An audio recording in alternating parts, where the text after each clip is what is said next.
Kepemimpinan Menteri Keuangan Purbaya Yudi Sadewa di awal masa jabatannya kembali menjadi sorotan publik dan kalangan ekonom.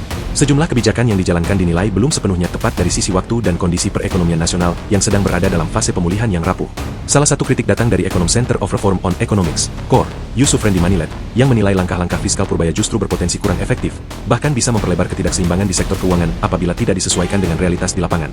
Kebijakan pertama yang menjadi sorotan adalah keputusan Kementerian Keuangan memindahkan saldo anggaran lebih, SAL, sebesar 200 triliun rupiah ke Bank Indonesia, BI. Langkah itu disebut sebagai bentuk injeksi likuiditas untuk memperkuat sistem keuangan.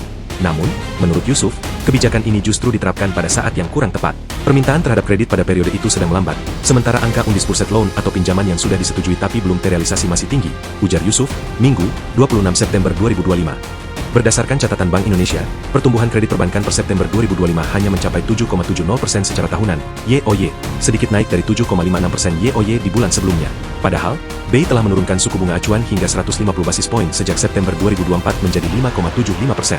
Sementara itu, Otoritas Jasa Keuangan, OJK, mencatat jumlah undisbursed loan mencapai 2.304 triliun rupiah per Juni 2025 meningkat signifikan dari 2.152 triliun rupiah pada periode yang sama tahun lalu. Melihat data tersebut, Yusuf menegaskan bahwa persoalan utama bukan pada kurangnya likuiditas perbankan, tetapi minimnya permintaan kredit dari sektor real. Artinya, kebijakan injeksi likuiditas dalam jumlah besar tidak menjawab akar persoalan ekonomi yang sebenarnya, ujarnya. Yusuf juga menyoroti langkah Purbaya yang disebut terlalu jauh mencampuri pengelolaan dana di kementerian atau lembaga lain. Dalam beberapa pernyataan, Purbaya bahkan menyinggung akan mengalihkan anggaran KL yang realisasinya lambat ke sektor lain yang dianggap lebih produktif. Menurut Yusuf, memang benar bahwa Kementerian Keuangan berperan sebagai bendahara negara, namun tetap harus ada batas tegas antara fungsi pengawasan fiskal dan tupoksi sektoral KL.